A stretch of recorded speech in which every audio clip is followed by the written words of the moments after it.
Hello, everybody, and welcome to yet another episode of that quintessential cultural show, that absolute landmark of quality that is to the East. Do you see that extended intro? I thought it was necessary. I think we've elevated ourselves to that point. I But see. one thing that doesn't change on this channel is that we keep on coming back round to baby metal. And funny thing is, though, is that today there is a topic that I wanted to discuss based a little bit on some things that I've heard being said and just some offhand comments that I'd heard actually from you guys on the channel as well. Now, I will accept that as much as I like baby metal and as much as I've reviewed all the songs and everything, I'm with two gentlemen who I think are further down the baby metal rabbit hole than I personally have ever been able to get. As much as I enjoy them, these are two gentlemen who I think are just that little bit more in touch with what's going on with baby metal. And the reason I wanted to bring this up is because, baby metal have been a huge part of Japanese music. I mean, they changed what Japanese music was back in, was it 2012, I think was when they made their major debut.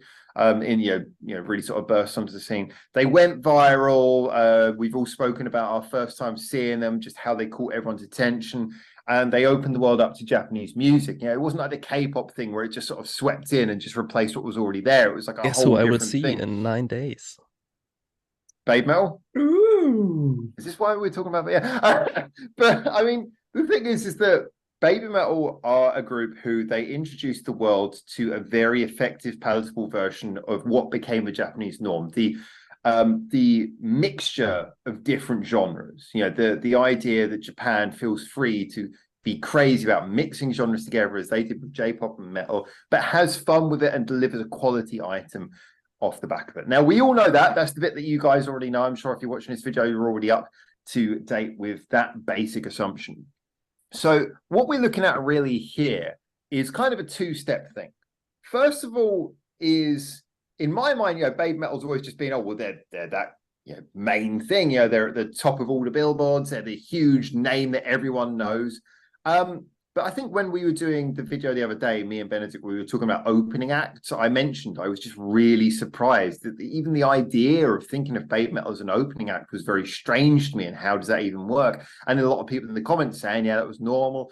And then there was a couple of comments that you guys have made where we were talking about baby metal before, where the concept that maybe they are, their peak, their highest point of their fame might well be in the past, that rather than being a thing that is constantly at the top of the game, this is not to say there's been a drop in quality. It's just that with the changes and with people becoming more familiar with them, that maybe they're not quite as much of a draw as they were at the whatever the heyday would have been considered to be. Now, I know you guys have both already expressed slightly different opinions on that anyway. So I think today what we really wanted to talk about was partly, it is the baby metal thing, has it passed that point? I also wanted to talk about what could be done to refresh should they do something to refresh it, or should they stay true to what they are? And also, we also talked about really maybe also looking at the other bands who've come up in the wake of what they did for the Japanese music industry, and how the other bands coming up might have, taken on the mantle. One example I often think of, I've said Hanabiya to me is very different, but it feels like it's a resumption of the baby metal mantra of that fun mixture of J-pop and metal. It feels like a very different version, but very much in the same spirit. So anyway, I thought I'd kick that off, and I think probably the best place to start is if you guys can really give me your thoughts on baby metal. Is it something where they stay true, but the best days of their fame are behind them, and now they're just sort of like being who they are? Or do you feel like they're still awaiting their best days yet to come? And this is, of course, not in terms of quality, in terms of fame. Such a gimmick band. No, I'm just kidding. Watch our Did I last talk video. Too much? Yeah, I kind of agree, and I was made aware in the comments because I said, like, I don't think they had their peak already, or like they are now at their peak, because for me, musically, the other one is my favorite baby metal album. So musically, for me, this is the peak right now. But yeah, I was made aware, like, a lot of these shows, I think they were around 2014, 2016, like those huge major shows in Japan where they really, went viral and got a lot of fame and attention. Think that, could be considered, or probably was their peak, in my opinion. So I mean, again, I'm not familiar with the size of their live shows. I know they still fill out huge stadiums and arenas, but I'm assuming that kind of thing is not really so much what they're doing. I mean, again, my mind is still blown at the idea of, was it Sabaton they opened for when you saw them? Yeah. I'm still like, damn. Well, they didn't really open for them. I mean, they were marketed as a special guest. Okay, you know, I mean, but people also said in the comments they opened for a lot of very famous groups. Well, there's like a festival coming up, and I was looking for the poster. You know, like festival posters, you always have like the main acts, and then everyone's names get smaller and smaller. And someone will tell me which one it is. I apologize, I don't know. But I remember this was a couple of days I saw this, and it was like BABYMETAL, and right next to BABYMETAL, printed the same size, was Bowling for Soup. And you know, as there you go. I mean, look, I kind of like Bowling for Soup. It's not exactly the most musically complicated thing in the world. They're one of the old pop rock bands from like the early 2000s, and everything had a couple of hits, and they were generally kind of a little bit funny. They got a little bit of a humorous content to what they do. But I'm thinking like Bowling for Soup, comical band, you know, sort of riding off of the back of the old pop punk phases of things. And you've got BABYMETAL filling out arenas. You're like, they are on level footing. Now, I don't know that festival could be in America or something. I just remember seeing the poster. I don't think it's in America. I think it's in Japan. But I think that's very important, like to where BABYMETAL will sit on that list. Yeah, but this thing isn't it? Because BABYMETAL's whole thing is that they exploded outside of Japan. I mean, yeah, they were huge here. Don't get me wrong, but it was the fact that they were so effective that they had such a hold outside of Japan that they still do have to a degree, but it seems from the comments I've been reading that it is less now than it used to be. And for a group who came to everyone's attention through effectively going viral, it's amazing how much longevity they've had. And I do think that was cemented by the fact that they had good songs on the first album, but on the second album, they really concentrated on making sure that it was good quality metal, you know, really good quality songwriting permeated throughout that second album in a very strong way. And to me, it felt like, you know, the people behind the scenes knew, it was like, okay, we need to make this last, so we need really good songs. We can't just ride on the gimmick, to use the word that I know we discussed previously. So for me, it's like it shows how long they've lasted, but it's still amazing how long they have managed to be that arena selling force. So I mean, they still do world tours. They still go to festivals. They will be at Rock im Park, for example, next year in Germany. Well, again, I have no information on this. It's just from what we were reading in the comments, it seems that that's true, but it has downscaled a little bit from the heyday. Neon, I know you had a slightly different opinion on this, so I just wanted to see what you thought on this one as well.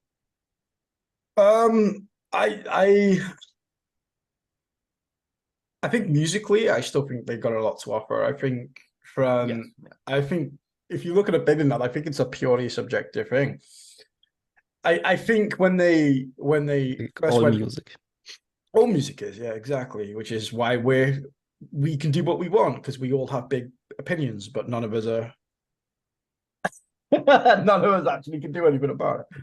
But yeah, I feel like they had the benefit of Japanese music not being too well renowned in the Western audience at the time.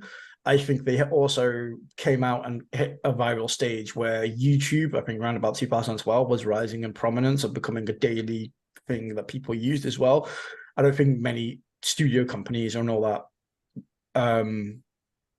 were kind of in the game at that time. So if you wanted to watch BABYMETAL and stuff like that, it was more easily accessible than it probably ever was at any point before then, which probably helped. Did they publish their own videos on YouTube, or did they leak on YouTube? They published their own. Their videos, them videos have been on there for freaking eternity, it feels like now. Surprisingly progressive.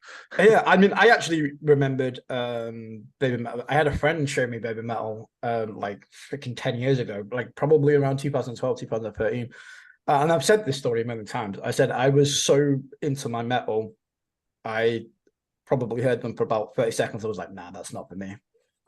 And I didn't come back to Baby Metal till like I said, like 8 years later. Once I'd matured and my music taste had changed, maybe that elitist young mentality that I used to have had been and Drop gone. some of that Fallout Boy, you know. Oh God, no. Oh, there's some bands I just can't stand. And that's one like your hate. Sorry, that was a bit harsh. Atarashi Gakko, like Hey, video. Atarashi Gakko can do some great things. They can also do some Don't more get into awful that things. again. Yeah, let's not do that. Yeah. I've yet to see Fallout Boy do anything decent. Anyway, moving Yeah, on. exactly. Exactly. Moving on. So for me personally, I think for me, Baby Metal's peak was the second album. And pretty much touching on what you said with your notes as well, I feel like musically the second album is by far the best. It's more technical, it's more put together. I feel like there's more love put into that. And I feel like when they first kind of like emerged on the scene, I think like I had done, they were seen as pretty much like a gimmick, kind of going back to our other video. You see what we did there? And I think I remember to put these out in order. Yeah, I know. I feel like it took a lot of people, all the music industry as a whole, or the metal scene, to kind of accept them took a couple of years. I feel like even in the metal industry, even now, they're not wholly accepted because they're girls and they dance and stuff like that, which is a load of bullshit. But anyway, that's another video for another day. But I feel like them doubling down and kind of like really, really making that album as epic as it was, I think really cemented in the minds that they belonged there. But also it was like they had the UE, the dancing was still fresh as well, the cuteness they still had going for them at the time. And this is where I feel like the drop off point is obviously things happened, UE left, and the next album was a little bit. Sorry, so there's going to be so many angry comments exactly. because you used the word left. Anyway. So yeah, well, she did leave, didn't she? Like either by her own choice or by the management. Nobody knows. So I choose to say leave instead of kicked out. If you want me to say kicked out, I'll say kicked out. I honestly don't want you to say that. No. There you go, people. Hate on Howard. He wanted me to say he was kicked out. Yeah, I'm just going to run with that now. That wasn't what I'm going to be the ultimate UE conspiracy theorist. So I'm going to, next time you tune in, I'm just going to have like a tinfoil hat on. I'm going to be surrounded by like blurry black and white pictures of UE supposedly on a farm somewhere where she's been trapped. No. But I feel like the drop-off point was the third album, and I don't feel like it was entirely their fault. Obviously, UE left. Mikao, unfortunately, had his accident, so there was obviously fracture in the Kami band out there, which I think is one of the decisions why the management decided to make the Kami band a little bit more to the side. I feel like that whole situation that happened there is one of the reasons. And I feel like they lost something there and they went a little bit more mainstream dancey. I feel like there's a counter argument here because I think the first two albums are absolutely phenomenal. And I still think the other two albums after that are also phenomenal. I actually like the other one. I actually like the other one is personally my third favorite album. So there's lots of people that have been joining like in the last since 2018, 2019, 2020 when COVID hit as well. So there's always another perception of, oh no, we really like the Baby Metal now, and then you've got the fans that were around for the 6 years before that really like Baby Metal past tense. And I think there's such a sort of divide. They haven't changed like the core of what they are, but I feel like age, circumstance, and musical direction, by not inherently their own choice, has changed them slightly. But I also think it's competition as well. I also think the rise of Japanese music has had an effect on that. Whereas they were probably they had the space solely to themselves for I think a long time. You've now got competition like Bandmate, Love Bites, you know, I and don't there's think they no had it solely for a long time. I just think they had a head start. I mean, yeah. there were a lot of bands coming in quite close off their tails, you know. Nobody had the But they success had they did at the yeah, time. I mean, some of them had like bursts of success. I mean, we talk about Lady Baby. Lady Baby obviously managed to gather some of that with the Yeah. at least with Nippon Manju. And there were other groups who came a little bit in the sort of shadow of that. But yeah, none of them had the head start. And obviously, when you are truly the one who breaks the mold, I think the you're gonna whole Japanese carry that. industry as a whole benefited from Baby Metal breaking out. Very much. I still Very think the likes of Bandmade and Love Bites, like I said, although they may be competition now, I don't think those two bands would be anywhere near internationally successful if not for Baby Metal. Like, I think that they are they're different enough that I would say that in a way I kind of feel they would have happened anyway. But I do agree that in a way that they opened a door that these bands, you know, Baby Metal opened a door that these bands went through. I also think that it was the perfect timing. Because remember, we're talking about 2012, Baby Metal. At the same time, remember, this is the exact same year that you've got Psy and Gangnam Style coming out. And I think a big contributing factor to that was the fact that the internet, as you mentioned, suddenly it really turned. I mean, remember YouTube initially, as we discussed previously, was they had a kind of like an anti-music video policy for a long time, which changed. You know, Vivo came in and then just it became embraced. And so I think that they were in the right place at the right time, but they were also the right people to do it. So I think that a lot of these groups would have certainly gone, you know, Bandmade would have existed, but I think the way was paved by people being prepped for this kind of music in the same way that Psy was not the epicenter of K-pop. He was certainly the thing that facilitated it. I think the Baby Metal facilitated the J-pop and J-rock boom, but they also managed to ride that wave effectively and actually became a very central part of it. In the same way that if you go back earlier, I think that bands like Scandal, although this is nowhere near on the same scale, I think the bands like Scandal benefited in the American market from things like Puffy going before them. I mean, Puffy's presence did open at least a small niche market up to Japanese rock. And then, you know, in comes groups like Scandal, who themselves also open up doors. But yeah, Baby Metal was like a whole different level that opened I think when we say peak for Baby Metal as well, I think we need to acknowledge that I kind of see Baby Metal sometimes as like two separate entities. I see Baby Metal from 2012 to 2018, and then there's like Baby Metal from 2018 onwards. So And Yui is your like mark. No, it's not just Yui. Like I said, there's other factors into that. It's the change of the musical direction. Like I said, there was the death of Mika, the sort of shunting of the Kami band into the background, and because they were doing their own thing, because the Kami band took a bit of a backseat, so did the music, so did those ripping Tales of the Destiny solos, and the technical side of the metal in the music also changed. They went so different, I think, from the second album to the third. Yeah, absolutely. That, you know, it put a lot of people off, but also it gained a lot of new fans as well, because it was a lot more, I want to say, casual, and a lot more casual people that are not from the metal community came in and really, really enjoyed that. But it also divided the fan base a little bit. Not divided, because I still think people like Baby Metal throughout, but there was definitely a sense. I think it did divide.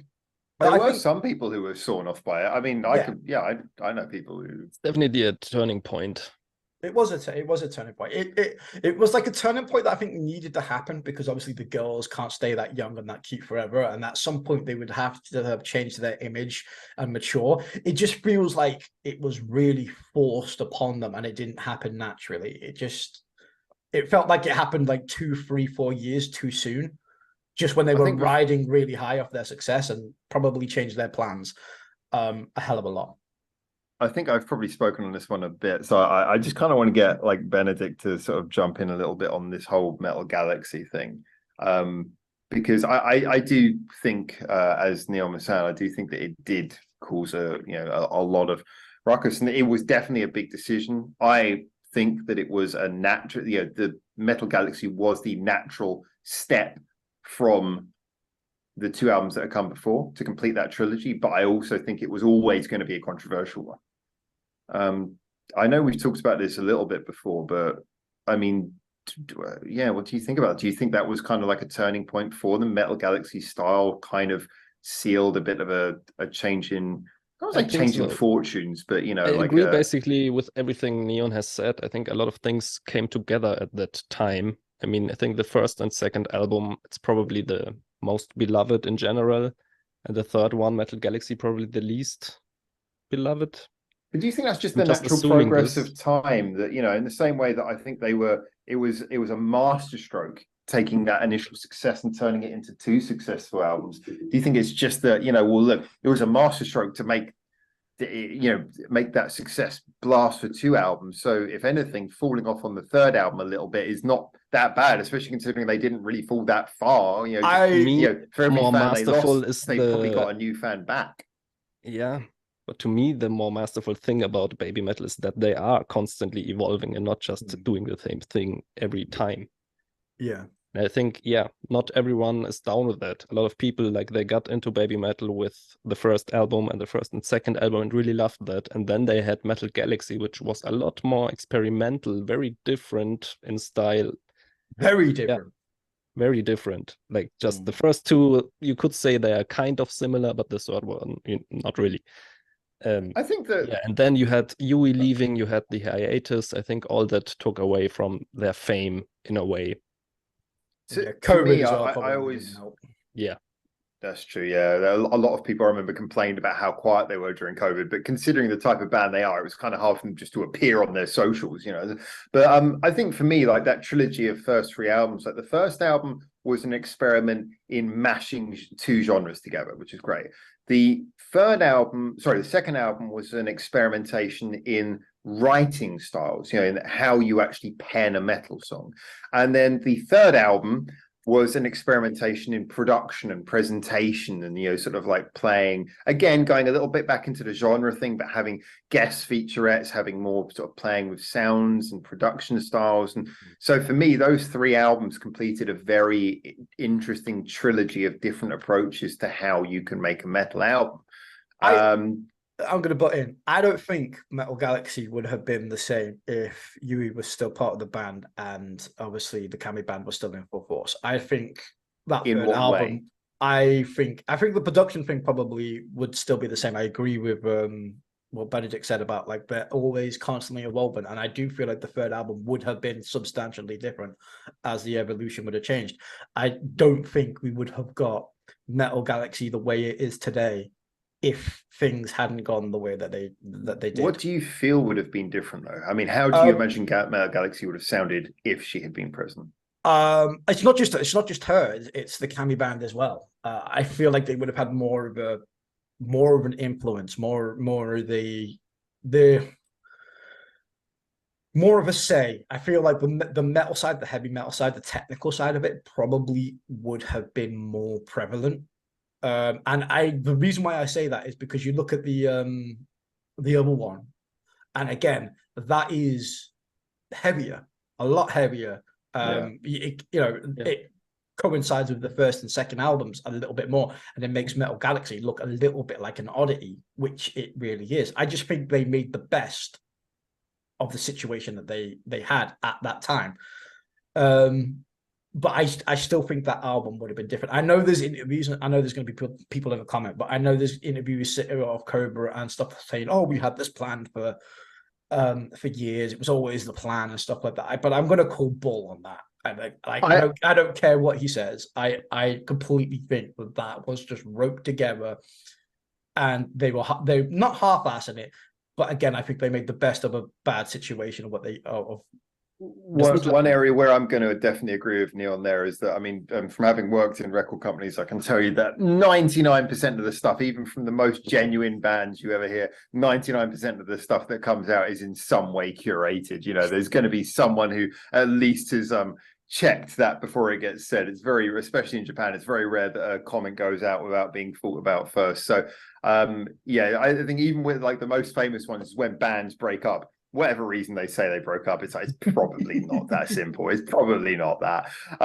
Except for the Necronomidal one, that was like really like they just full on laid out the story. I was like, whoa, okay, that was kind of a shock, that one. But Yeah, so I like so when that, it comes to when it Well, comes to that- Babe Metal, especially, who are such a like a designed group, there's so much vision behind what they're supposed to be. Like Neon says, I imagine that whatever happened with Metal Galaxy, it was always going to be painted as the plan. But I do think that I still think that the album went in the direction I expected, and I think it would have always gone in that direction, as I think you also said. But yeah, okay, maybe there would have been more influence in sort of intricacy of musicianship, perhaps something like that. But one thing I heard about the other one was that there were quite a couple of songs that were like written during the time when they were just the two-piece group.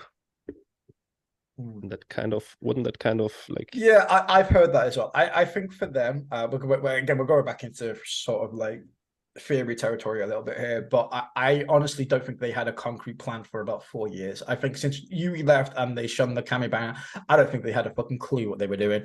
I don't think they intentionally wanted to go ahead with Metal Galaxy as a two-piece. I think the plan there was always to have Yui, but unfortunately that absolutely didn't I mean, happen. You have shows where they're just missing one person basically.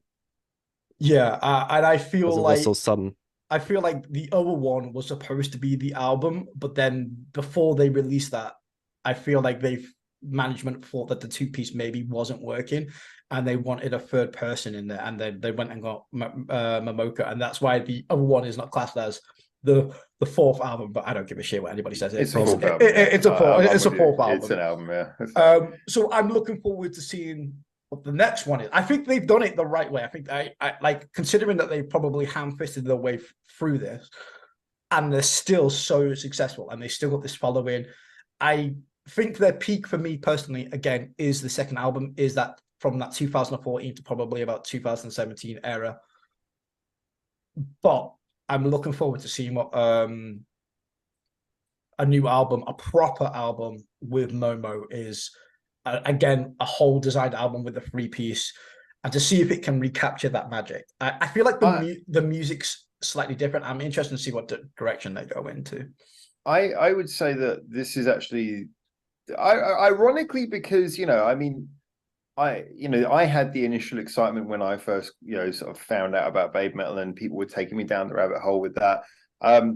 And now it's one of those groups who I like them, but I would say, I listen to Baby Metal occasionally. It's not like the artist I most listen to, but it's nice who I listen to occasionally. They'll come up in playlists and things, and occasionally I'll go like, I have to listen to Yava again because Yava is the best Baby Metal song, and things like that. But I think that the idea of this next album, trepidation is there, but I would say this is the most excited I have been for Baby Metal, I think, ever, because of the fact that, first of all, I think that do I necessarily trust that the Amuse will go off the hook and go wild? No, but I think that they've been given free rein and the best excuse they'll ever have to mix things up, because they have a new member. She's been established. They have got an excuse now to mix things up if they want. I think that they've proven with the Metali, the Tom Morello song, that they can deliver an absolute freaking banger of a track. I thought that was a really great single. Again, not their most technical one, but it was a real banger of a single which showed that they had fun going. And I feel like there's a lot of that fun pumping through the veins that probably many people haven't experienced at this level since they first burst out. I mean, watching the video for Metali, that felt for me a lot like the first time we saw things like Megitsune and Gimme Chocolate. It was that feeling again of like, this feels crazy again. This is where nuts again. This is where I'm gonna get the hate now. I visually really love that video. It took me back to, like you said, Gimme Chocolate and stuff like that. They have that weird sort of bad CGI effects, which is just so good. It's so cheesy. It's bad. It's so cheesy. It's good. Kind of effects, but I didn't care too much for that song. I'm going to be honest.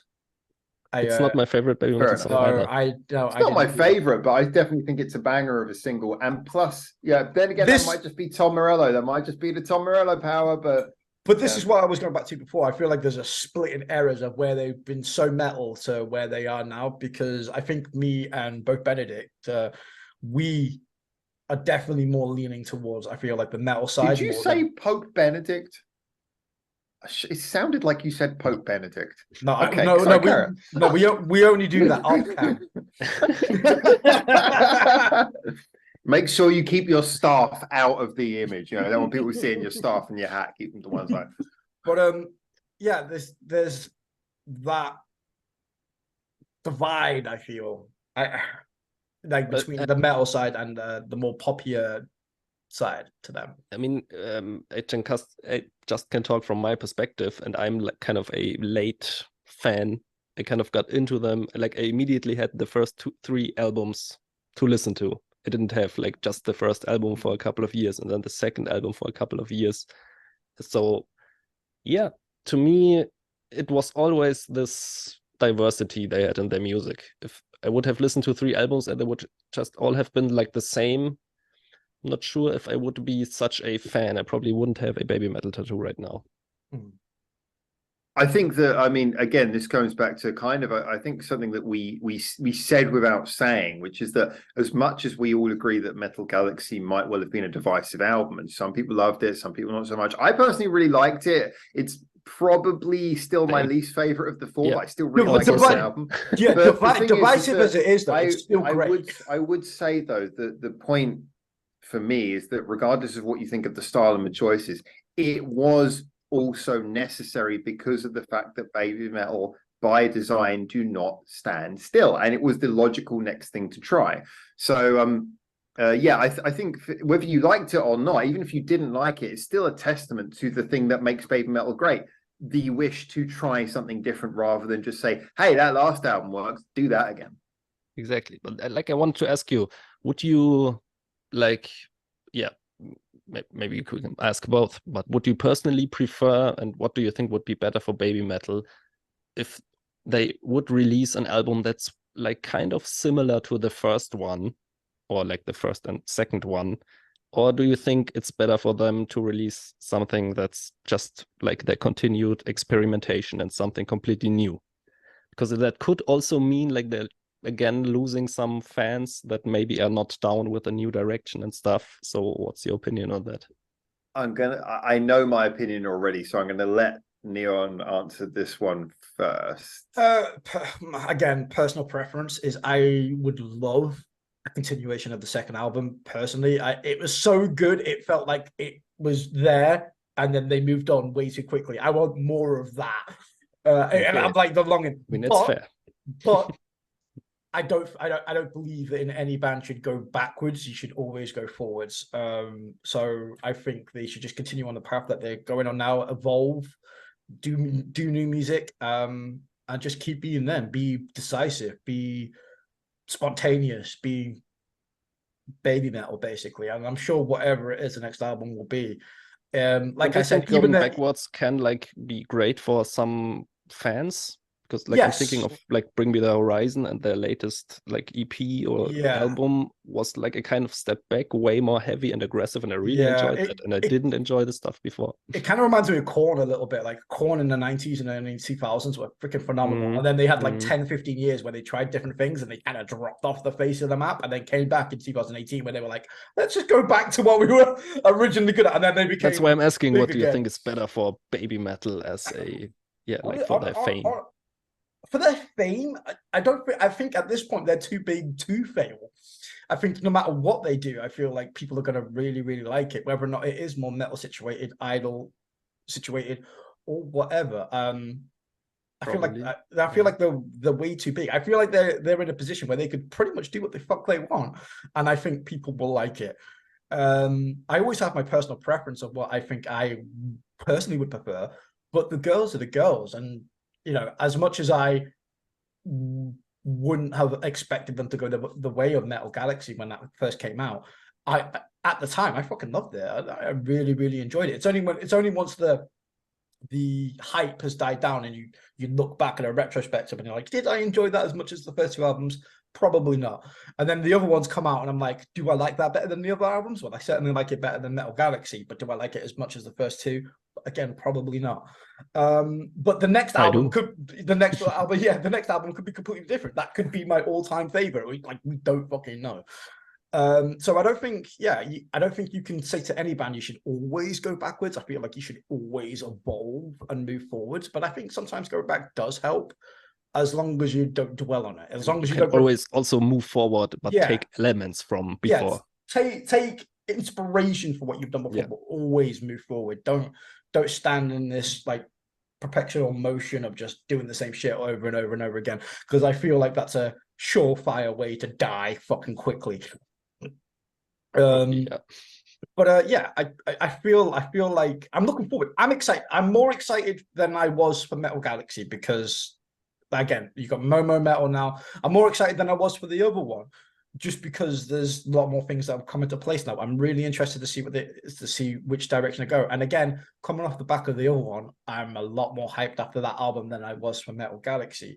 So my interest since probably 2020 for Baby Metal is probably an all-time high now. I'm really excited to see where they go. Can they top second it? peak incoming? Yeah, second. Yeah, that's what I'm hoping. I'm hoping for that second peak, and they really come out and really surprise us with something really, really unique.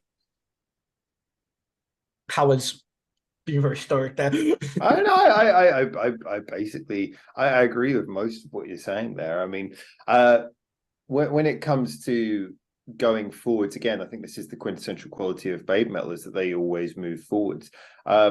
I do also agree that if they were to go, this is the interesting thing. I think if they wanted to please the fans with a good quality but assured fan pleaser, I think they should adopt the mentality of the second album, Metal Resistance, and try to do something which is high quality, well written, but metal focused. I think that's a bit difficult though, because again, your earlier comments about the Kami band are true, and the Kami band was, I think, quintessential. I described the other one.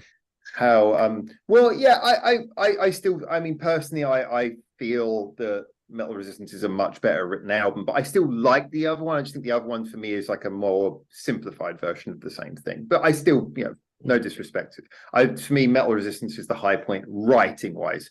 But for me though, what I would actually want them to do, they can never go back to the first album, because the first album was leaning into very much J-pop tropes, and their age was important.